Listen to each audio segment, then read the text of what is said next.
Hello guys, welcome to Impulse. So നമ്മൾ നോക്കാൻ പോകുന്നത് basic principle of cell injury and cell adaptation ആണ്. So ഒരു സെൽ ഇഞ്ചുവേർഡ് ആയി കഴിഞ്ഞാൽ അതെങ്ങനെയാണ് അഡാപ്റ്റീവ് ആയിട്ട് മാറുന്നത്, അല്ലെങ്കിൽ എങ്ങനെയൊക്കെയാണ് സെൽ ഇഞ്ചുറി ഉണ്ടാവുന്നു എന്നുള്ള കാര്യങ്ങളാണ് നമ്മളിവിടെ പഠിക്കുന്നത്. നമുക്ക് എല്ലാവർക്കും അറിയാം, നമ്മുടെ ബോഡിയിലുള്ള സെൽസിന് ഒരുപാട് സ്ട്രെസ്സുകൾ ഉണ്ടാകും അല്ലെ. എക്സ്റ്റേണൽ എൻവയോൺമെന്റ് ആയിക്കോട്ടെ, അല്ലെങ്കിൽ ഇന്റേണൽ എൻവയോൺമെന്റ് ആയിക്കോട്ടെ, അങ്ങനെ ഒരുപാട് തരത്തിൽ നമ്മുടെ സെല്ലിന് ഒരുപാട് രീതിയിൽ സ്ട്രെസ്സുകൾ ഉണ്ടാകും അല്ലെ. അപ്പൊ ഈ സ്ട്രെസ്സുകൾ ഉണ്ടാവുന്ന അനുസരിച്ചിട്ടാണ് നമ്മുടെ സെൽ ഇഞ്ചുറീസുകൾ ഉണ്ടാവുന്നത്. അപ്പോൾ ഈ സെൽ ഇഞ്ചുറീസുകൾ എന്തൊക്കെയാണ്, അതിൽ ഏതൊക്കെയാണ് റിവേഴ്സിബിൾ, ഏതൊക്കെയാണ് അഡാപ്റ്റീവ്, ഏതൊക്കെയാണ് നോൺ റിവേഴ്സിബിൾ എന്ന് നമുക്ക് നോക്കാം. സോ ഫസ്റ്റ് ഓഫ് ഓൾ നമ്മൾ നോക്കാൻ പോകുന്നത് ടൈപ്പ് ഓഫ് സെൽ റെസ്പോൺസ് ആണ്. സോ ബേസിക്കലി റെസ്പോൺസ് എന്ന് പറയുന്നത് ഓരോ ഇഞ്ചുറിയുമായിട്ട് ബന്ധപ്പെട്ടായിട്ടിരിക്കുന്നുണ്ടാവുക. അതായത് first one is reversible cell injury. അതായത് നമുക്ക് ചില സമയങ്ങളിൽ മോഡറേറ്റ് ആയിട്ട് അല്ലെങ്കിൽ ചെറിയ രീതിയിൽ മൈൽഡ് ടു മോഡറേറ്റ് ആയിട്ടാണ് നമുക്ക് സ്ട്രെസ്സുകൾ വരുന്നതെങ്കിൽ നമുക്ക് ഉണ്ടാവുന്ന സെൽ ഇഞ്ചുറി എന്ന് പറയുന്നത് അതനുസരിച്ച് കുറവായിരിക്കും അല്ലെ. ഇത് കുറവായത് കൊണ്ട് തന്നെ നമുക്കിത് റിക്കവർ ചെയ്ത് കൊണ്ടുവരാൻ പറ്റും, തിരിച്ചു കൊണ്ടുവരാനായിട്ട് പറ്റും. ഇതിനെയാണ് നമ്മൾ എന്ത് പറയുന്നത്, റിവേഴ്സിബിൾ സെൽ ഇഞ്ചുറി എന്ന് പറയുന്നത്. അപ്പൊ ഒന്നും കൂടെ പറയാം, നമുക്ക് സ്ട്രെസ് മൈൽഡ് ടു മോഡറേറ്റ് ആണ് സ്ട്രെസ് എന്നുണ്ടെങ്കിൽ നമുക്ക് ഉണ്ടാവുന്ന സെൽ ഇഞ്ചുറിനെ നമുക്ക് റിക്കവർ ചെയ്യാൻ പറ്റും. അതിനെയാണ് നമ്മൾ എന്ത് പറയാ, റിവേഴ്സിബിൾ സെൽ ഇഞ്ചുറി എന്ന് പറയാം. രണ്ടാമത്തത് ഇർറിവേഴ്സിബിൾ സെൽ ഇഞ്ചുറി. പേര് പറയുന്നത് പോലെ തന്നെ ഇർറിവേഴ്സിബിൾ അല്ല എന്നുള്ളതാണ്. അതായത് ഇവിടെ ഉണ്ടാവുന്ന സ്ട്രെസ് എന്ന് പറയുന്നത് വളരെ സിവിയർ ടു പേഴ്സിസ്റ്റന്റ് ആയിരിക്കും, വളരെ കൂടുതലായിരിക്കും. അങ്ങനെ കൂടുന്ന അനുസരിച്ച് എന്ത് സംഭവിക്കുക, ഈ സെല്ല് ഡെത്ത് കിടക്കുന്നു അല്ലെങ്കിൽ സെല്ല് മരിച്ചു പോകുന്നു എന്നുള്ളതാണ്. അങ്ങനെ എന്ത് ചെയ്യില്ല, നമുക്ക് തിരിച്ച് ആ സെല്ല് നമുക്ക് ജീവനോടെ കൊണ്ടുവരാനായിട്ട് പറ്റില്ല. ഇപ്പൊ എക്സാമ്പിൾ പറയുവാണെങ്കിൽ നെക്രോസിസ് ഒക്കെയാണ് എക്സാമ്പിൾ വരുന്നത് കേട്ടോ. സോ ഇതിനെയാണ് നമ്മൾ ഇർറിവേഴ്സിബിൾ സെൽ ഇഞ്ചുറി എന്ന് പറയുന്നത്. മനസ്സിലായല്ലോ. ഇനി സെല്ലുലാർ അഡാപ്റ്റേഷൻ. ചില സെൽസുകൾ അഡാപ്റ്റ് ചെയ്യാറുണ്ട്, അതായത് അതിന് ഡിമാൻഡ് അനുസരിച്ചിട്ട്. ഇപ്പൊ എക്സാമ്പിൾ തന്നെ പറയുവാണെങ്കിൽ നമ്മുടെ വീട്ടിൽ നമുക്ക് വെള്ളമില്ല എന്ന് വെച്ചോളൂ. അപ്പൊ നമ്മൾ എന്ത് ചെയ്യും, 2 ദിവസം കുളിക്കാതിരിക്കും അല്ലെ, അല്ലെങ്കിൽ 3 ദിവസം കുളിക്കാതിരിക്കും അല്ലെ. അപ്പൊ അതേപോലെ തന്നെ നമ്മുടെ സെല്ലുകൾ അഡാപ്റ്റ് ആവുന്ന രീതിയാണ്. സെല്ലിന്റെ ഫങ്ഷൻസിൽ എന്തൊക്കെയാണോ ആവശ്യമായിട്ടുള്ളത്, അല്ലെങ്കിൽ അവിടെ എന്തൊക്കെ ഫങ്ഷൻസ് ആണോ ഡിമാൻഡ് ചെയ്യുന്നത്, അതനുസരിച്ച് എന്ത് ചെയ്യുന്നു, സെൽസ് അഡാപ്റ്റ് ചെയ്യുന്നു. ഇനി ആ ഡിമാൻഡ് കുറയുവാണെന്ന് വെച്ചോ, അല്ലെങ്കിൽ നമുക്ക് വെള്ളത്തിന്റെ അളവ് കൂടി കൂടി വരികയാണ്, നമുക്ക് വെള്ളം നമുക്ക് കിട്ടി തുടങ്ങി, അങ്ങനെയാണ് നമ്മൾ കുളിക്കാതിരിക്കുമോ, നമ്മൾ ദിവസം കുളിക്കുമോ അല്ലെ. അപ്പൊ അതേപോലെ തന്നെ എപ്പോഴാണോ ആ സ്ട്രെസ് നമുക്ക് തിരിച്ച് നോർമൽ സ്റ്റേറ്റിൽ റിവേഴ്സ് ആവുന്നത്, അപ്പൊ എന്ത് ചെയ്യുന്നു, ഈ സെല്ലുലാർ അഡാപ്റ്റേഷൻ എന്ന് പറയുന്നത് നോർമലിലേക്ക് വരുന്നു കേട്ടോ. സോ ഇപ്പൊ എക്സാമ്പിൾ പറയുവാണെങ്കിൽ അട്രോഫി, ഹൈപ്പർട്രോഫി, ഹൈപ്പർപ്ലാസിയ, പിന്നെ മെറ്റാപ്ലാസിയ. സോ അങ്ങനെയുള്ള കണ്ടീഷൻസിനെയൊക്കെയാണ് നമ്മൾ സെല്ലുലാർ അഡാപ്റ്റേഷൻ എന്ന് പറയുന്ന എക്സാമ്പിൾസിൽ കൊടുത്തിട്ടുള്ളത്. അപ്പൊ മൂന്നിനും ഡിഫറൻസ് മനസ്സിലായി. എന്താണ് റിവേഴ്സിബിൾ, എന്താണ് ഇറിവേഴ്സിബിൾ, എന്താണ് സെല്ലുലാർ എന്ന് മനസ്സിലായി എന്ന് പ്രതീക്ഷിക്കുന്നു. സോ നെക്സ്റ്റ് വൺ നമ്മൾ പറയാൻ പോകുന്നത് ഹോമിയോസ്റ്റാസിസ് ആണ്.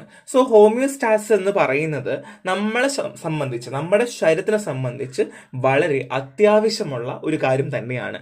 സോ ഹോമിയോസ്റ്റാസിസ് എന്ന് പറഞ്ഞാൽ നമുക്കൊരു എൻവോയിൻമെന്റ് ഉണ്ട് അല്ലെ, അല്ലെങ്കിൽ നമ്മൾ പല തരത്തിലുള്ള എൻവോയിൻമെന്റിൽ നമ്മൾ ബോഡി എക്സ്പോസ് ആവുന്നുണ്ട്.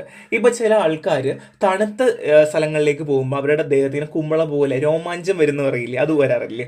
ഇനി നമ്മൾ ഭയങ്കരമായിട്ട് ചൂടെടുക്കുവാണെങ്കിൽ നമ്മൾ വിയർക്കത്തില്ലേ. ഇതൊക്കെ എല്ലാം ഹോമിയോസ്റ്റാസിന്റെ ബന്ധപ്പെട്ട കാര്യങ്ങളാണ്. നമ്മുടെ ഓർഗൻസ് ആയിക്കോട്ടെ, അല്ലെങ്കിൽ നമ്മുടെ ലിവിങ് സിസ്റ്റത്തിന് ആവശ്യമായിട്ടുള്ള അഡാപ്റ്റേഷൻ, ചെറിയ ചെറിയ അഡാപ്റ്റേഷൻ പോലും നമുക്ക് എന്ത് ചെയ്യാം, ഹോമിയോസ്റ്റാസിനകത്ത് പറയാം എന്നുള്ളതാണ്. ഇപ്പൊ ഫ്ലൂയിഡ് ബാലൻസ് ആയിക്കോട്ടെ, അല്ലെങ്കിൽ ബ്ലഡ് ഷുഗർ ലെവലിന്റെ മെയിൻ്റനൻസ് ആയിക്കോട്ടെ, ഇക്വിലിബ്രിയം സ്റ്റേറ്റിലേക്ക് കൊണ്ടുവരുന്ന ആയിക്കോട്ടെ, ഇതെല്ലാം ഹോമിയോസ്റ്റാസിസ് ആണ്. ഇനി അതിനകത്ത് പറയുന്ന 2-3 മേജർ സിഗ്നിഫിക്കന്റ് പോയിന്റ്സ് ഉണ്ട്. The first one is temperature. So temperature എന്ന് പറയുന്നത് നമ്മുടെ ബോഡി ടെമ്പറേച്ചറിനെ റെഗുലേറ്റ് ചെയ്യുന്നത്, കൂട്ടുന്നതും കുറയ്ക്കുന്നതും ആരാണ്, ഹോമിയോസ്റ്റാസിസിനകത്ത് വരുന്നതാണ്. മറന്നു പോകരുത്, ബോഡി ടെമ്പറേച്ചർ കൂട്ടുന്നതും കുറയ്ക്കുന്നതും ഹോമിയോസ്റ്റാസിനകത്ത് വരുന്നതാണ്. രണ്ടാമത്തത് ഫ്ലൂയിഡ് ബാലൻസ്. നമ്മളെ ബോഡിയിൽ പ്രോപ്പറായിട്ടുള്ള ഹൈഡ്രേഷൻ മെയിൻറ്റെയിൻ ചെയ്യാനായിട്ട്, നമുക്ക് പ്രോപ്പറായിട്ടുള്ള ഹൈഡ്രേഷൻ മെയിൻറ്റെയിൻ ചെയ്യാൻ വേണ്ടിയിട്ടും നമുക്ക് ഹോമിയോസ്റ്റാസിസ് ഒരുപാട് തരത്തിൽ ഹെൽപ്പ് ചെയ്യുന്നുണ്ട്. രണ്ടാമത് pH ബാലൻസ്. നമ്മളെ ബോഡിയിലുള്ള ആസിഡിറ്റി ലെവൽ ആയിക്കോട്ടെ അല്ലെങ്കിൽ pHന്റെ ആ ഒരു ബാലൻസ് പോലും നിർണ്ണയിക്കുന്നത് ഹോമിയോസ്റ്റാസിസ് ആണെന്നുള്ളതാണ്. And next one is iron concentration. നമ്മളെ ബോഡിയിലുള്ള ഇലക്ട്രോലൈറ്റ്സിന്റെ ബാലൻസിങ് പോലും ഹോമിയോസ്റ്റാസിസുമായിട്ട് ബന്ധപ്പെട്ടുള്ളതാണ്. അപ്പൊ ഏതൊക്കെയാണ് മേജർ പോയിന്റ്സ് ഞാൻ പറഞ്ഞത്?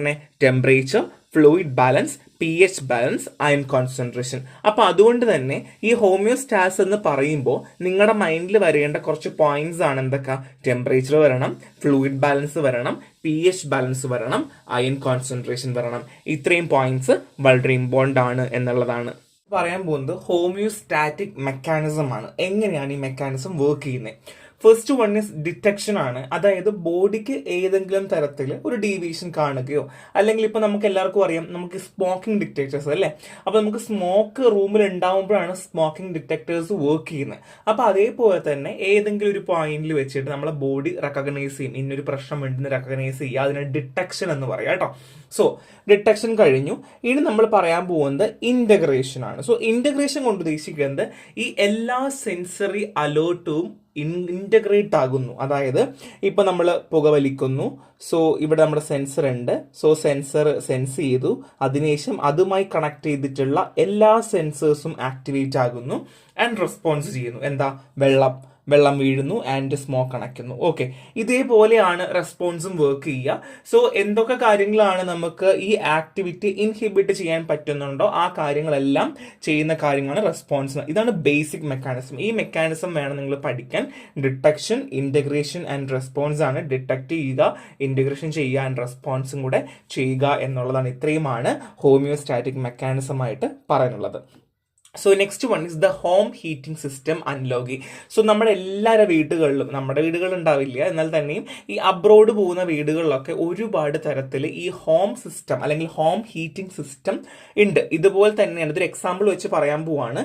സോ ടെമ്പറേച്ചർ ഡ്രോപ്പ്, നമ്മളെ റൂമിലുള്ള ടെമ്പറേച്ചർ ഡ്രോപ്പ് ആകുമ്പോൾ തെർമോസ്റ്റാറ്റുകൾ ഡിറ്റക്ട് ചെയ്തുകൊണ്ട് അവിടെയുള്ള ഫർണസ്, നമ്മൾ തീയിടുന്ന സാധനമില്ല, അതിനാണ് ഫർണസ് എന്ന് പറയുക, ഫർണസ് ആക്ടിവേറ്റ് ആവുകയും ടെമ്പറേച്ചർ റൈസ് ആവുകയും ഇതേപോലെ ഈ സൈക്കിൾ റിപ്പീറ്റേറ്റീവ് ആയിട്ട് ആയിക്കൊണ്ടേയിരിക്കുന്നു. ഇത് തന്നെയാണ് ഒരു എക്സാമ്പിൾ നമുക്ക് വേണമെങ്കിൽ പറയാം. ഇതൊരു ഹോം ഹീറ്റിംഗ് സിസ്റ്റം അൺലോഗി പോലെ തന്നെ നമ്മുടെ ഹോമോസ്റ്റാറ്റ്സ് നമ്മുടെ ബോഡി വർക്ക് ചെയ്യുന്നു, ഡിറ്റക്ട് ചെയ്യുന്നു, ഇന്റഗ്രേഷൻ നടക്കുന്നു ആൻഡ് റെസ്പോൺസ് ചെയ്യുന്നു. And this cycle repeats until whether it getting in equilibrium എന്ന് വേണമെങ്കിൽ നമുക്ക് പറയാം. ഇതാണ് ഹോമിയോസ്റ്റാറ്റിക് മെക്കാനിസം കൊണ്ട് നമ്മൾ ഉദ്ദേശിക്കുന്നത് കേട്ടോ. So next one is component of homeostatic system. നമ്മുടെ ഹോമിയോസ്റ്റാറ്റിക് സിസ്റ്റം എന്ത് കമ്പോണൻസുകളുണ്ട്? സോ ഓൾറെഡി നിങ്ങൾ പഠിച്ചപ്പോൾ നിങ്ങൾക്ക് മനസ്സിലായി എന്തൊക്കെയാണ് സംഭവം എന്ന് മനസ്സിലായി. പക്ഷെ കമ്പോണൻസ് എന്തൊക്കെയാണ്? The first one is sensors ആണ്. നമ്മളെ ബോഡിയിൽ ഒരുപാട് സെൻസേഴ്സ് ഉണ്ട്. നമുക്ക് ഏതെങ്കിലും ഒരു എൻവയോൺമെന്റിൽ ഏതെങ്കിലും ഒരു പോയിന്റിൽ നമുക്ക് സ്ട്രെസ് വരുന്നുണ്ടെങ്കിൽ ഐഡന്റിഫൈ ചെയ്യാനായിട്ട് ഹെൽപ്പ് ചെയ്യുന്നതിനെയാണ് നമ്മൾ സെൻസേഴ്സ് പറയുക. രണ്ട്, കൺട്രോൾ സെന്റർ ആണ്. അതായത് നമ്മുടെ സെൻസേഴ്സ് റിസീവ് ചെയ്ത ഇൻഫോർമേഷൻസിനെ നമുക്ക് മെസ്സേജ് ആയിട്ട് നമുക്ക് എഫക്റ്റീവ്സിൽ നമുക്ക് വേണ്ട പോയിന്റിലേക്ക് മെസ്സേജ് എത്തിക്കാനായിട്ട് ഹെൽപ്പ് ചെയ്യുന്ന ആളാണ് കൺട്രോൾ സെന്റർ. അതായത് നമ്മുടെ സെൻസ് ചെയ്തു, അവിടെ നമുക്കൊരു കൺട്രോൾ സെന്റർ ഉണ്ട്. ഈ കൺട്രോൾ സെന്റർ ആണ് എന്ത് ചെയ്യുന്നത്? ഈ ഇൻഫോർമേഷൻസിനെ പ്രോസസ് ചെയ്ത് എന്ത് ചെയ്യുന്നു? ആവശ്യമുള്ള രീതിയിൽ എഫക്റ്റേഴ്സിലേക്ക് എത്തിക്കുന്നത്. ആൻഡ് എഫക്റ്റേഴ്സ് എന്താ ചെയ്യുക?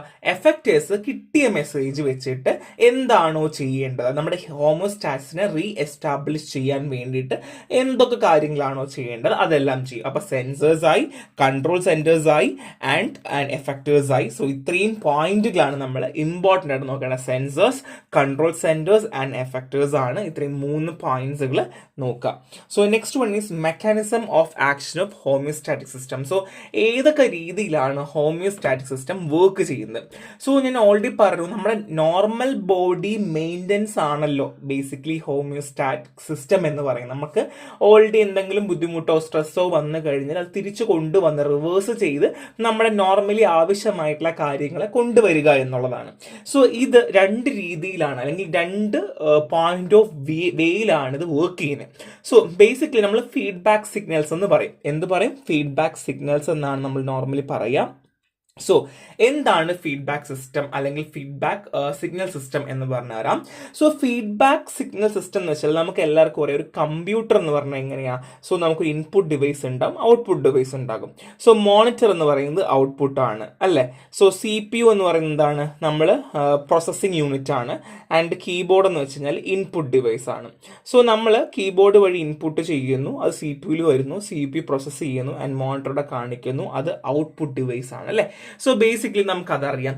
ഇതേപോലെ തന്നെയാണ് നമ്മുടെ ഈ ഹോമോസ്റ്റാസിസ് നമ്മുടെ ബോഡിയിൽ വർക്ക് ചെയ്യുന്നത്. രണ്ട് ബേസിക് മെക്കാനിസം ആണ്. The first mechanism is negative feedback and second one is positive feedback. So എന്താണ് negative feedback? So system react to arrest or reverse the direction of change. അതായത് സിസ്റ്റത്തിനെ ഒന്നെങ്കിൽ ഇപ്പൊ നടന്നുകൊണ്ടിരിക്കുന്ന കാര്യത്തിനെ അറസ്റ്റ് ചെയ്യുക, അല്ലെങ്കിൽ പോസ് ചെയ്യുക, അല്ലെങ്കിൽ സ്റ്റോപ്പ് ചെയ്യുകയോ, അല്ലെങ്കിൽ ഇപ്പോൾ നടക്കാനായിട്ട് പോകുന്ന കാര്യത്തിൽ നിന്ന് റിവേഴ്സ് ചെയ്യിപ്പിക്കുക. അതായത് ബോഡി നന്നായിട്ട് വേർക്കാനായിട്ട് പോവുകയാണ് എന്നുണ്ടെങ്കിൽ അതിനെ തിരിച്ചു കൊണ്ടുവരികയോ അല്ലെങ്കിൽ ഫർദർലി വേർക്കാതിരിക്കാൻ ഹെൽപ്പ് ചെയ്യുന്നതിനെയാണ് നമ്മൾ നെഗറ്റീവ് ഫീഡ്ബാക്ക് എന്ന് പറയുക. ഇനി പോസിറ്റീവ് ഫീഡ്ബാക്ക് എന്താണ്? System intensify the initial change or stress. അതായത് ഇപ്പം നിലവിൽ ഓടിക്കൊണ്ടിരിക്കുന്നു, ബോഡി ചൂടായിക്കൊണ്ടിരിക്കുന്നു, സോ കൂടുതലായിട്ട് ഇന്റൻസിഫൈ ചെയ്യുന്നു. സോ എന്ത് വരുന്നു? ഇന്റൻസിഫൈ ചെയ്യുമ്പോൾ എന്ത് സംഭവിക്കുന്നു? നന്നായിട്ട് വേർക്കുന്നു. വേർക്കുമ്പോൾ എന്ത് ചെയ്യുന്നു? നമ്മുടെ ബോഡി തണുക്കുന്നു. സോ നമ്മളെ സ്ട്രെസ്സിനെയോ ചേഞ്ചിനെയോ ഇന്റൻസിഫൈ ചെയ്തുകൊണ്ട് മാറ്റുന്ന രീതിയിലാണ് നമ്മൾ പോസിറ്റീവ് ഫീഡ്ബാക്ക് എന്ന് പറയുക. System intensified the initial change or stress. നമുക്ക് ഉണ്ടായ ഫസ്റ്റ് ആയിട്ടുള്ള ഇനിഷ്യൽ ചേഞ്ചിനെയോ സ്ട്രെസ്സിനെയോ ഇന്റൻസിഫൈ ചെയ്തുകൊണ്ട് ചെയ്യുന്ന രീതിനെയാണ് നമ്മൾ പോസിറ്റീവ് ഫീഡ്ബാക്ക് എന്ന് പറയുക. സോ ബേസിക്കലി ഹോമിയോസ്റ്റാറ്റിക് മെത്തേഡിന് രണ്ടെണ്ണമാണ്, നെഗറ്റീവ് ഫീഡ്ബാക്കും ഉണ്ട്, പോസിറ്റീവ് ഫീഡ്ബാക്കും ഉണ്ട്. സോ ഈ രണ്ട് ഫീഡ്ബാക്കും എന്ന് പറയുന്നത് നമ്മുടെ ഹോമിയോസ്റ്റാറ്റ്സിനെ മുമ്പോട്ട് കൊണ്ടുപോകാൻ വേണ്ടി ഹെൽപ്പ് ചെയ്യുന്നതാണ്. സോ നെഗറ്റീവ് ഫീഡ്ബാക്ക് നോക്കാം. ടെമ്പറേച്ചർ റെഗുലേഷനിൽ എങ്ങനെയാണ് നെഗറ്റീവ് ഫീഡ്ബാക്ക് വർക്ക് ചെയ്യാൻ നോക്കാം. First one is heat detection ആണ്. സോ നമ്മുടെ ബോഡിയിൽ ഹീറ്റ് റിസപ്റ്റേഴ്സ് ഉണ്ടായിരിക്കും, നമ്മുടെ സ്കിന്നിൽ നമുക്ക് ഹീറ്റ് റിസപ്റ്റേഴ്സ് ഉണ്ടായിരിക്കും. അവർ ഇൻഫോർമേഷൻസ് എന്ത് ചെയ്യുന്നു? ഹൈപ്പോ തലാമസിലേക്ക് മൂവ് ചെയ്യുന്നു. സോ ആരൊക്കെയുണ്ട്? ഹീറ്റ് ഉണ്ടെന്ന് കണ്ടു.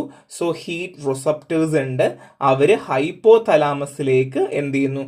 അവർ വിട്ടുകൊടുക്കുകയാണ് ചെയ്യുക. ആൻഡ് കൺട്രോൾ സെന്റർ ആക്ടിവേഷൻ ആണ്. ഹൈപ്പോ തലാമസ് എന്ത് ചെയ്യുന്നു? ടെമ്പറേച്ചർ റെഗുലേറ്റിംഗ് സെന്ററിനെ ആക്ടിവേറ്റ് ചെയ്യുന്നു. ടെമ്പറേച്ചർ റെഗുലേറ്റിംഗ് സെന്ററിനെ ആക്ടിവേറ്റ് ചെയ്യുന്നു. ആൻഡ് റിസപ്റ്റേഴ്സിലേക്കാണല്ലോ ഇതിന് പോവേണ്ടത്. അപ്പോൾ സോ ഈ TRC എന്ത് ചെയ്യുന്നു? സ്വെറ്റ് ഗ്ലാൻസിനെയും ബ്ലഡ് ഫ്ലോയിനെയും കൂട്ടുന്നു. TRC എന്ത് ചെയ്യുന്നു? ബ്ലഡ് ഫ്ലോയും അതുമാത്രമല്ല സ്വെറ്റ് ഗ്ലാൻസിനെയും കൂട്ടുന്നു എന്നുള്ളതാണ്. ആൻഡ് എന്ത് കിട്ടുന്നു? ലാസ്റ്റ് കൂളിംഗ് എഫക്റ്റ് കിട്ടുന്നു. അത് കാരണം നമുക്ക് പെർസ്പിറേഷൻ, അത് ഇവാപ്പറേറ്റ് ചെയ്തുകൊണ്ട് ബോഡി കൂൾ ആകുന്നു എന്നുള്ളതാണ്. സോ എന്തൊക്കെയാണ് പറഞ്ഞത്? ഫസ്റ്റ് ഹീറ്റ് ഡിറ്റക്ഷൻ ആണ്. സോ നമ്മുടെ റിസപ്റ്റേഴ്സ് ഐഡന്റിഫൈ ചെയ്യുന്നു. ആൻഡ് അവിടെ നേരെ ഹൈപ്പോതലാമസിലെ TRC ആക്ടിവേറ്റ് ആകുന്നു. ആൻഡ് എഫക്റ്റ് റെസ്പോൺസ് ആണ്. TRC കാരണം സ്വെറ്റ് ഗ്ലാൻസും ബ്ലഡ് ഫ്ലോയും കൂടുന്നു ആൻഡ് കൂളിംഗ് എഫക്റ്റ് കൊടുക്കുന്നു എന്നുള്ളതാണ്. ഇതാണ് നെഗറ്റീവ് ഫീഡ്ബാക്ക് സിസ്റ്റം എന്ന് പറഞ്ഞാൽ. So next one is thyroid hormone regulation കൂടെ പറയാം. സോ TS റിലീസ് ആണ് ഫസ്റ്റ്. പിറ്റ്യൂട്ടറി ഗ്ലാൻഡ് എന്ത് ചെയ്യുന്നു? തൈറോയ്ഡ് സ്റ്റിമുലേറ്റിംഗ് ഹോർമോൺ റിലീസ് ചെയ്യുന്നു. ആരാണ്? പിറ്റ്യൂട്ടറി ഗ്ലാൻഡ് എന്ന് പറഞ്ഞാൽ തൈറോയ്ഡ് സ്റ്റിമുലേറ്റിംഗ് ഹോർമോൺ റിലീസ് ചെയ്യുന്നു. ആൻഡ് തൈറോയ്ഡ് സെക്രീഷൻ നടക്കുന്നു. TSH സ്റ്റിമുലേഷൻ എന്ത് ചെയ്യുന്നു? തൈറോയ്ഡ് സെക്രീഷൻ നടക്കുന്നു എന്നുള്ളതാണ് കേട്ടോ. നമ്മുടെ തൈറോയ്ഡ് ഹോർമോൺ ഉണ്ടായി. ആൻഡ് ഫീഡ്ബാക്ക് ഇൻഹിബിഷൻ ഉണ്ടാകുന്നു. അതായത് തൈറോക്സിൻ ലെവല് എന്തെന്ന് കൂടുന്നത് കൊണ്ട് എന്ത് ചെയ്യുന്നു?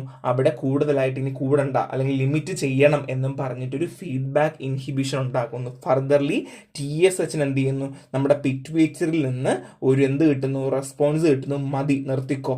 And thyroxine decrease. അതുകൊണ്ട് എന്ത് ചെയ്യുന്നു? TSH കുറയുന്നത് കൊണ്ട് തൈറോയിഡിന്റെ സെക്രീഷൻ കുറയുന്നു എന്നുള്ളതാണ്. ഇത്രയേ ഉള്ളൂ. തൈറോയ്ഡ് സ്റ്റിമുലേറ്റിംഗ് ഹോർമോൺ എന്ത് ചെയ്യുന്നു? കാരണം തൈറോയ്ഡ് റിലീസ് ആവുകയും തൈറോയ്ഡ് ഹോർമോൺ റിലീസ് ആവുകയും അത് അധികമാകാതിരിക്കാൻ ഒരു ഫീഡ്ബാക്ക് ഇൻഹിബിഷൻ ഉണ്ടാകുന്നു. അതല്ലെങ്കിൽ തൈറോക്സിൻ ലെവല് ഇൻഹിബിറ്റ് ചെയ്യണം എന്ന് പറഞ്ഞുകൊണ്ട് thyroid stimulating hormone secretion furtherly വേണ്ട എന്ന് പറഞ്ഞുകൊണ്ട് ഒരു ഫീഡ്ബാക്ക് മെക്കാനിസം ഉണ്ടാവുകയും അങ്ങനെ ഫർദർലി എന്ത് ചെയ്യില്ല? തൈറോയ്ഡ് ഉണ്ടാകുന്നില്ല എന്നുള്ള രീതിയിലേക്ക് മാറുന്നതിനെയാണ് നമ്മൾ തൈറോയ്ഡ് ഹോർമോൺ റെഗുലേഷൻ പറയാം. So next one is negative feedback water balance regulation ആണ്. വെള്ളത്തിൻ്റെ കാര്യത്തിലും നമുക്കൊരു കാര്യം കേട്ടോ, വെള്ളത്തിൻ്റെ കാര്യത്തിൽ നമുക്ക് ഈ നെഗറ്റീവ് ഫീഡ്ബാക്ക് ഹെൽപ്പ് ചെയ്യുന്നുണ്ട്. സോ വാട്ടർ ബാലൻസ് എന്ന് പറയുന്നത് നമ്മളെ ബോഡിയിൽ മെയിൻറ്റെയിൻ ചെയ്യുന്നത് ത്രൂ നെഗറ്റീവ് ഫീഡ്ബാക്ക് മെക്കാനിസം ആണ്. അപ്പോൾ അവിടെ ഏത് ഹോർമോണാണ് നമുക്ക് ഹെൽപ്പ് ചെയ്യുക? എല്ലാവർക്കും അറിയാം, 10ാം ക്ലാസ് മുതലേ പഠിക്കുന്ന കാര്യമാണ് ADH ഹോർമോൺ. അതായത് ആൻറ്റി ഡയൂററ്റിക് ഹോർമോൺ ആണ് നമ്മളെ ഹെൽപ്പ് ചെയ്യുക, നമ്മളെ ബോഡിയിൽ വാട്ടർ ബാലൻസ് റെഗുലേഷൻ ചെയ്യാൻ വേണ്ടി ഹെൽപ്പ് ചെയ്യുന്ന, നെഗറ്റീവ് ഫീഡ്ബാക്ക് മെക്കാനിസം ഹെൽപ്പ് ചെയ്യുന്ന ഹോർമോണിനെയാണ് നമ്മൾ ADH അല്ലെങ്കിൽ എന്ത് പറയുക, ആൻറ്റി ഡയൂററ്റിക് ഹോർമോൺ എന്ന് പറയുക അല്ലേ.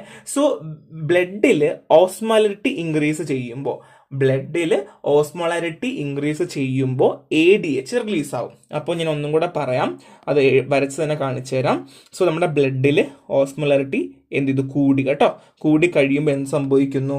അത് കാരണം നമ്മൾ എന്ത് സംഭവിക്കുന്നു? ADH റിലീസ് ചെയ്യുന്നു. റിലീസ് ചെയ്യുന്നു, ADH റിലീസ് ചെയ്യുന്നു. ADH റിലീസ് ആയല്ലോ. ഇനി leading to increased water reabsorption in kidney. അത് കാരണം എന്ത് ചെയ്യുന്നു? കിഡ്നിയിൽ അവിടെ എന്ത് നടക്കുന്നു? വാട്ടറിന്റെ റീഅബ്സോർപ്ഷൻ കൂടുന്നു.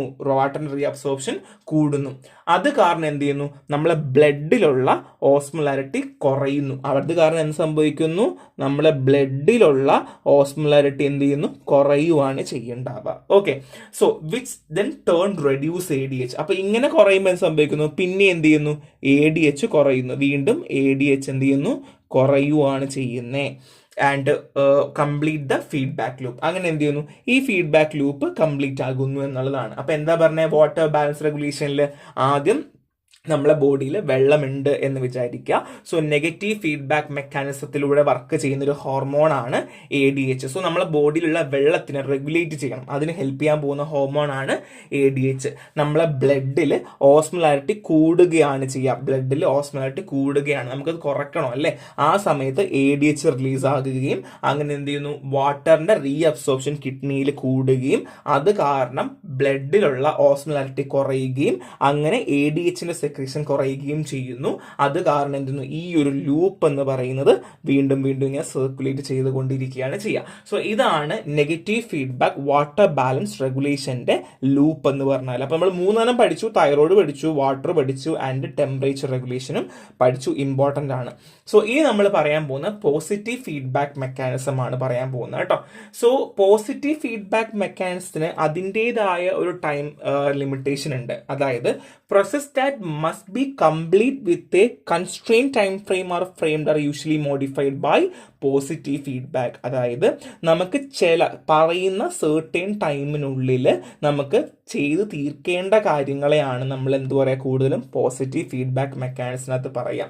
സോ സ്ട്രെസ് ഇൻറ്റൻസിഫിക്കേഷൻ ആണ്. അപ്പോൾ ഞാൻ ഓൾറെഡി പറഞ്ഞതുപോലെ തന്നെ നമുക്ക് നിലവിലുള്ള സ്ട്രെസ് നമ്മൾ കൂട്ടുവാണ് ചെയ്യുക അല്ലേ. So positive feedback mechanism process ചെയ്യുമ്പോൾ initial imbalance or stress is intensified rather than reduce. നമ്മൾ കുറക്കുന്നതിനേക്കാൾ, ഈ ഒരു സ്ട്രെസ്സിനെ കുറയ്ക്കുന്നതിനേക്കാൾ നമ്മൾ എന്തെന്ന് വെച്ച് കഴിഞ്ഞാൽ ഫർദർലി ഇൻറ്റൻസിഫൈ ചെയ്യുകയാണ് ചെയ്യുക. അസിൻ ദ നെഗറ്റീവ് ഫീഡ്ബാക്കിൽ നമ്മൾ എങ്ങനെയാണോ ചെയ്തത് അതുപോലെ തന്നെ ഇവിടെ ഇൻറ്റൻസിഫൈ ചെയ്യുകയാണ്. ഇംബാലൻസ് ആയിട്ടുള്ളതോ അല്ലെങ്കിൽ സ്ട്രെസ്സിനെ നമ്മൾ എന്ത് ചെയ്യുന്നു? നമ്മൾ ഇൻറ്റൻസിഫൈ ചെയ്യുകയാണ് ചെയ്യുന്നത്. നമ്മൾ നെഗറ്റീവ് ഫീഡ്ബാക്കിൽ എങ്ങനെ ചെയ്തത്? അവിടെയും ഇൻറ്റൻസിഫൈ ചെയ്തുകൊണ്ട് കുറയ്ക്കുവാണല്ലോ ചെയ്യുന്നത് ബേസിക്കലി. സോ റാപ്പിഡ് റെസ്പോൺസ് ആണ്. ബേസിക്കലി പോസിറ്റീവ് ഫീഡ്ബാക്ക് നമുക്ക് റെസ്പോൺസ് കിട്ടും. കാര്യം എന്തുകൊണ്ടാണ്? നമ്മളിവിടെ സ്ട്രെസ് ഇൻറ്റൻസിഫിക്കേഷൻ അല്ലെങ്കിൽ നമ്മൾ ആംപ്ലിഫിക്കേഷൻ നടക്കുന്നുള്ളത് കൊണ്ട്, റെസ്പോൺസിനെ ആംപ്ലിഫൈ ചെയ്യുന്നത് കൊണ്ട് തന്നെ പെട്ടെന്നായിരിക്കും അതിൻ്റെ റെസ്പോൺസ് നമുക്ക് കിട്ടുക എന്നുള്ളതാണ്. സോ പോസിറ്റീവ് ഫീഡ്ബാക്കിൽ ബ്ലഡ് ക്ലോട്ടിംഗ് ആണ് നമുക്ക് ഫസ്റ്റ് പറയാനുള്ളത്. First one is prothrombin activator formation ആണ്. സോ നമുക്കറിയാം നമ്മളെ ബോഡി ബ്ലഡ് വരാനുള്ള ഒരു ചാൻസ് മുറിവാണ് അല്ലേ. അപ്പൊ അതുകൊണ്ട് തന്നെ പ്രോത്രോംബിൻ ആദ്യം ആക്ടിവേറ്റ് ആകണം. Initial stage of blood clotting process. നമ്മുടെ ബ്ലഡ് ക്ലോട്ട് ആകുന്നതിന്റെ ഇനിഷ്യൽ സ്റ്റേജ് ആണ് പ്രോത്രോംബിൻ ആക്ടിവേറ്റർ ഫോർമേഷൻ ഉണ്ടാവുക എന്നുള്ളതാണ്. 2 ത്രോംബിൻ കൺവേർഷൻ ആണ്. ഈ ഉണ്ടായ പ്രോത്രോംബിൻ എന്ത് ചെയ്യണം? ത്രോംബിനായിട്ട് കൺവേർട്ട് ചെയ്യണം. ആൻഡ് ഫിബ്രിൻ ഫോർമേഷൻ, പിന്നെ ഫിബ്രിൻ ഫോം ചെയ്യുന്നു അല്ലെ. ഫിബ്രിനോജിൻ ഫിബ്രിനായിട്ട് മാറുകയും ക്ലോട്ട് ഫോം ചെയ്യുകയും ചെയ്യുന്നു. ഇതിനെയാണ് നമ്മൾ പോസിറ്റീവ് ഫീഡ്ബാക്ക്. ഞാൻ ഓൾറെഡി പറഞ്ഞതുപോലെ നമ്മൾ ഓടുകയും ചാടുകയും ചെയ്യുമ്പോൾ അധികമായിട്ട് വേർപ്പിക്കും അല്ലെ. നമ്മൾ കുറച്ചേ വേർക്കുന്നുള്ളെങ്കിൽ അധികമായി വേർപ്പിച്ചുകൊണ്ട് നമ്മൾ എന്ത് ചെയ്യുന്നു? ആ ഒരു മെക്കാനിസത്തിലേക്ക് മാറുന്നത്. ജസ്റ്റ് ഞാൻ എക്സാമ്പിൾ ആദ്യം പറഞ്ഞതാണ്. അതേപോലെ തന്നെയാണ് ഒരു ബ്ലഡിന്റെ കാര്യത്തിലും. സോ ബ്ലഡ് ഇങ്ങനെ നമ്മൾ എന്ത് ചെയ്യുന്നു? ഫർദർലി ക്ലോട്ട് ചെയ്യിപ്പിച്ച് കൊണ്ടുവരുന്ന രീതിയാണ് കേട്ടോ. അതായത് നമ്മൾ പ്രോത്രോംബിനെ ത്രോംബിനാക്കുന്നു, ത്രോംബിനെ എന്ത് ചെയ്യുന്നു ഫിബ്രിനോജൻ, ആൻഡ് ഫിബ്രിനോജൻ ഇൻറ്റു ഫിബ്രിനിലേക്ക് മാറുകയും അങ്ങനെ നമ്മൾ ഈ ഒരു ഫീഡ്ബാക്ക് ലൂപ്പ് നമ്മൾ ആക്സിലറേറ്റ് ചെയ്തുകൊണ്ട് നമ്മൾ ഫർദർലി ബ്ലഡ് ക്ലോട്ടിംഗ് ആക്കുന്ന പരിപാടിനെയാണ് നമ്മൾ blood clotting, positive feedback blood clotting എന്ന് നമ്മൾ പറയുന്നത്. So next one is positive feedback child birth. കുഞ്ഞ് ജനിക്കുന്ന സമയത്ത് എങ്ങനെയാണ് പോസിറ്റീവ് ഫീഡ്ബാക്ക് വർക്ക് ചെയ്യുന്നത്? The first one is uterine പ്രഷറാണ്. അതായത് നമ്മുടെ യൂട്രസിന്റെ വാളിലേക്ക് നന്നായിട്ട് എന്ത് ചെയ്യുന്നു, പ്രഷർ എക്സേർട്ട് ചെയ്യുന്നു. ആൻഡ് നെർവ് സ്റ്റിമുലേഷൻ ആണ്. നെർവ് എൻഡിങ്സ്, അത് യൂട്രൈനിലുള്ള നെർവ് എൻഡിങ്സുകൾ മെസ്സേജ് അയക്കും. ആർക്ക്? Hypo thalamus. സോ ഇത് നമ്മുടെ യൂട്രസ് ആണെന്ന് കരുതിക്കോളാം. ഇതിലേക്ക് പ്രഷർ എക്സേർട്ട് ചെയ്യുവാണ്. ഇവിടെ നിന്ന് എവിടെ പോകുന്നു? ഹൈപ്പോ തലാമസിലേക്ക് പോകുന്നു. ആൻഡ് ആ സമയത്ത് ഓക്സിറ്റോസിൻ റിലീസ് നടക്കും. എന്ത് നടക്കും? ഓക്സിറ്റോസിൻ റിലീസ് നടക്കും. ഹൈപ്പോ തലാമസ് ട്രിഗർ ആകുന്നത് കൊണ്ട് തന്നെ ആ സമയത്ത് നമ്മുടെ ബ്ലഡിലേക്ക് എന്ത് സംഭവിക്കുന്നു? ഓക്സിറ്റോസിൻ പ്രൊഡ്യൂസ് ചെയ്യുന്നു. ബ്ലഡിലേക്ക് ഓക്സിറ്റോസിൻ പ്രൊഡ്യൂസ് ചെയ്യുന്നു. And contraction intensified. ആ ഓക്സിറ്റോസിൻ വരുന്നത് കൊണ്ട് തന്നെ ഫർദർലി എന്ത് ചെയ്യുന്നു? യൂട്രൻ കൺട്രാക്ഷൻ നടക്കുകയും അങ്ങനെ കുഞ്ഞ് ജനിക്കുകയും ചെയ്യുന്നു. സോ യൂട്രൻ പ്രഷർ വരുന്നു, nerve stimulation, hypo thalamus, oxytocin release in the blood and contraction intensified. ഇങ്ങനെയാണ് നമ്മുടെ ചൈൽഡ് ബർത്തിൽ പോസിറ്റീവ് ഫീഡ്ബാക്ക് നടക്കുന്നത്. So next one is harmful effect of positive effect ആണ്. സോ നമുക്ക് പോസിറ്റീവ് ഫീഡ്ബാക്ക് മെക്കാനിസത്തിൽ നമുക്ക് കുറച്ച് ഹാംഫുൾ എഫക്റ്റ് വരാറുണ്ട്. The first one is fever ആണ്. അതായത് പോസിറ്റീവ് ഫീഡ്ബാക്ക് മെക്കാനിസം ഉണ്ടാക്കുമ്പോൾ ബോഡി ടെമ്പറേച്ചർ കൂടുകയാണ് ചെയ്യുക, കണ്ടിന്യൂസ്ലി കൂടിക്കൊണ്ടേയിരിക്കുകയും അങ്ങനെ പ്രോട്ടീൻ ഡീനാച്ചുറേഷൻ നടക്കുകയും അത് മാത്രമല്ല 45 ഡിഗ്രി സെൽഷ്യസിൽ വരെ എന്ത് ചെയ്യാം, റീച്ച് ആകാം. സോ ഡെത്ത് വരെ ഉണ്ടാകാം എന്നുള്ളതാണ് പോസിറ്റീവ് ഫീഡ്ബാക്ക് മെക്കാനിസത്തിന്റെ ഏറ്റവും വലിയ നമുക്കൊരു പ്രശ്നം എന്ന് പറഞ്ഞാൽ. അപ്പോൾ ഒന്നും കൂടെ പറയാം, നമ്മുടെ ബോഡി ടെമ്പറേച്ചർ കണ്ടിന്യൂസ്ലി പുഷ് ചെയ്തുകൊണ്ട് കണ്ടിന്യൂസ്ലി ഹയർ ആവുകയും അങ്ങനെ എന്ത് ചെയ്തു പ്രോട്ടീൻ ഡീനാച്ചുറേഷനും ഡെത്തും ഉണ്ടാകാം if it reaches 45 degree Celsius. 45 degree Celsius വരെ പോകാം എന്നാണ് പറയുന്നത്. സോ ബേസിക്കലി അതൊരു ഹാംഫുൾ എഫക്റ്റ് തന്നെയാണ്. ആൻഡ് ക്രോണിക് ഹൈപ്പർ ടെൻഷൻ ആണ്. സോ ചില സമയങ്ങളിൽ എന്താണ് അതീറോസ്ക്ലിറോസിനെ ഫേവർ ചെയ്യാം. സോ അതീറോസ്ക്ലിറോസിസ് നമുക്ക് അറിയാലോ അല്ലേ. സോ ബേസിക്കലി അതീറോസ്ക്ലിറോസിനെ നമുക്ക് ഫേവർ ചെയ്യാം. കാര്യം നമ്മുടെ ബ്ലഡ് വെസൽസ് നാരോ ആവുകയാണ് ചെയ്യുക. അങ്ങനെ നമുക്ക് എന്ത് ചെയ്യുന്നു ഹൈപ്പർ ടെൻഷൻ ഇന്റൻസിഫൈ ആവുകയും മോർ ഫർദർലി നമ്മളെ ബ്ലഡ് വെസൽസ് ഒക്കെ ഡാമേജ് ആവുന്ന രീതിയിലേക്ക് മാറുകയും അങ്ങനെ ക്രോണിക് ഹൈപ്പർ ടെൻഷനും ഉണ്ടാകാം എന്നുള്ളതാണ് ഇതിന്റെ ഏറ്റവും വലിയൊരു പ്രശ്നം എന്ന് വെച്ചാൽ. ഇപ്പൊ രണ്ടെണ്ണമാണ്. ഒന്ന് ഫീവർ ഉണ്ടാകാം and chronic hyper tension is the major harmful effect of the positive feedback mechanism. So balancing feedback mechanism ഉണ്ട്. അതായത് ഈ നെഗറ്റീവ് ആയിക്കോട്ടെ അല്ലെങ്കിൽ പോസിറ്റീവ് ആയിക്കോട്ടെ, ഈ രണ്ട് മെക്കാനിസത്തിനെയും ഒരേപോലെ ഒരുമിച്ച് കൊണ്ടുപോകേണ്ടത് നമുക്ക് അത്യാവശ്യം തന്നെയാണ് അല്ലേ. അപ്പൊ അതുകൊണ്ട് തന്നെ ഇത് ബേസിക്കലി നമുക്ക് മെയിൻറ്റെയിൻ ചെയ്യാൻ വേണ്ടി നമ്മളെ ബോഡിയിൽ തന്നെ രണ്ട് കാര്യങ്ങളുണ്ട്. The first one is homeostatic balance. So ഇവിടെ എന്താ ചെയ്യേണ്ടാവുക? അതായത് നമ്മുടെ നെഗറ്റീവും പോസിറ്റീവ് ഫീഡ്ബാക്കിന് നമ്മുടെ ബോഡിലി ഫംഗ്ഷൻ അനുസരിച്ച് ബാലൻസ് ചെയ്യുന്ന രീതിയാണ് ഈ ഹോമിയോസ്റ്റാറ്റിക് ബാലൻസ് നമ്മൾ പറയാം. രണ്ട് സിസ്റ്റമിക് ഇന്റഗ്രേഷൻ ആണ്. സോ നമ്മളെ ബോഡി എന്ന് പറയുന്നത് ഫുള്ളി ഇന്റഗ്രേറ്റഡ് ആണ് അല്ലെ. അല്ലെങ്കിൽ ഒരാൾ ഇഷ്ടമുള്ള രീതിയിലോ അല്ലെങ്കിൽ മറ്റൊരാൾ വേറെ രീതിയിലല്ലോ വർക്ക് ചെയ്യുന്നത്, എല്ലാവരും ഒരേപോലെയാണ് വർക്ക് ചെയ്യുക അല്ലെ. സോ ഒരേ പോയിന്റ് ഓഫ് വ്യൂവിലും ഒരേ പോയിന്റ് ഓഫ് ഗോളിലാണ് വർക്ക് ചെയ്യുന്നത്. ഇല്ലെങ്കിൽ നമ്മളെ ബോഡി ഇങ്ങനെ ഇരിക്കില്ലല്ലോ. അപ്പൊ അതുകൊണ്ട് തന്നെ നമ്മുടെ സിസ്റ്റമിക് ഇന്റഗ്രേഷൻ എന്ന് പറയുന്നത് വളരെ അത്യാവശ്യമാണ്. അതുകൊണ്ട് തന്നെ ഡിഫറെന്റ് ബോഡി സിസ്റ്റംസ് ഒരുമിച്ച് വർക്ക് ടുഗദർ ആവുകയാണ് to achieve the overall homeostasis. So അതും വളരെ ഇമ്പോർട്ടൻ്റ് ആയ ഒരു കാര്യമാണ്. അതുകൊണ്ട് നമ്മുടെ ഫീഡ്ബാക്ക് മെക്കാനിസം എന്ത് ചെയ്യണം, എപ്പോഴും ബാലൻസ് ചെയ്ത് പോവേണ്ടതും അത്യാവശ്യമാണ് എന്നുള്ളതാണ്. സോ ഇത്രയേ ഉള്ളൂ. നമുക്ക് കുറച്ചധികം രണ്ടാമത്തെ പാർട്ടിൽ പഠിക്കാം. അപ്പൊ ഇത്രയേ ഉള്ളൂ ബേസിക് ആയിട്ട് ഹോമിയോസ്റ്റാസിസ് എന്താണ്, അല്ലെങ്കിൽ നമ്മുടെ വൂണ്ട് വന്നാൽ എങ്ങനെയാണത് നമുക്ക് തിരിച്ച് റിക്കവർ ആവുന്ന രീതികളും കാര്യങ്ങളുമാണ്. സോ നെക്സ്റ്റ് വേണം. Thank you.